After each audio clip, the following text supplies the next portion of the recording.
صوبائی وزیر بخت کاکڑ نے کوئٹہ میں گرینڈ الائنس کے رہنماؤں کے ساتھ مشترکہ پریس کانفرنس سے بات چیت کرتے ہوئے کہا کہ سرکاری ملازمین کے اتحاد گرینڈ الائنس نے بجٹ کے موقع پر اپنا احتجاج مؤخر کر دیا ہے۔ انہوں نے کہا کہ مالی حالات کی وجہ سے بجٹ تشکیل دینے میں مشکلات کا سامنا کرنا پڑتا ہے۔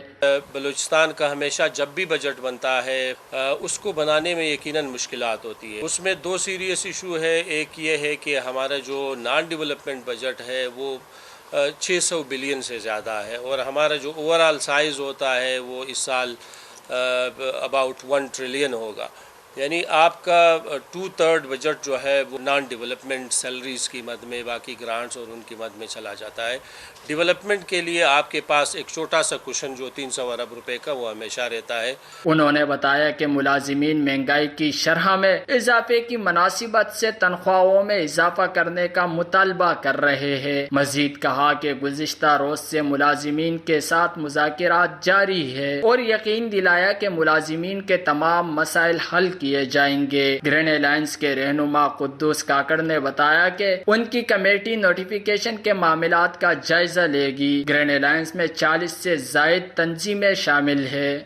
جس طرح بخت صاحب نے پورا میکینزم آپ کے سامنے رکھا کہ ہمارے مذاکرات کے 3 دور ہوئے اور ہمارے جتنے بھی ایشوز تھے ان کے اوپر جو ہے وہ سیر اصل گفتگو ہوئی۔ اس نتیجے پہ ہم پہنچے جس کا اعلان جو ہے وہ بخت محمد کاکڑ صاحب نے منسٹر صحت نے آپ کے سامنے کر دیا ہے کہ ایک تو تنخواہوں کے اندر جو انکریز ہے اور جو ڈسپیرٹی الاؤنس ہے، ریڈکشن الاؤنس ہے، وہ بالکل وفاق کی طرز پہ اس کے اندر اضافہ ہوگا۔ باقی ہمارے جو سروس کے حوالے سے یا دیگر بہت ساری ایشوز تھے، ہمارے ریمیننگ کوئی 10% ہمارا DRA تھا، ان کے لیے ایک ہائی لیول کی ایک بااختیار کمیٹی کے تشکیل پہ اتفاق ہوا ہے۔ اس کمیٹی کا اعلان جو ہے وہ آج بجٹ سیشن میں ہوگا اور اس کی نوٹیفیکیشن اور اس کی کیمسٹری کے بعد کے اوپر جو انشاءاللہ بعد میں بات ہوگی۔ بلوچستان گرینڈ الائنس میں کوئی 40+ ہمارے ساتھ بلوچستان بھر کی تمام تنظیمیں ہیں۔ بلوچستان گرینڈ الائنس بلوچستان میں موجود تمام تنظیموں کے ایک نمائندہ فورم ہے، اور یہ کمٹمنٹ اور یہ ڈیسیجن جو یہاں ہوئی ہے یہ بلوچستان بھر کے تمام associations, unions, labour unions, federations اور تمام بلوچستان کے تمام ملازمین کی طرف سے۔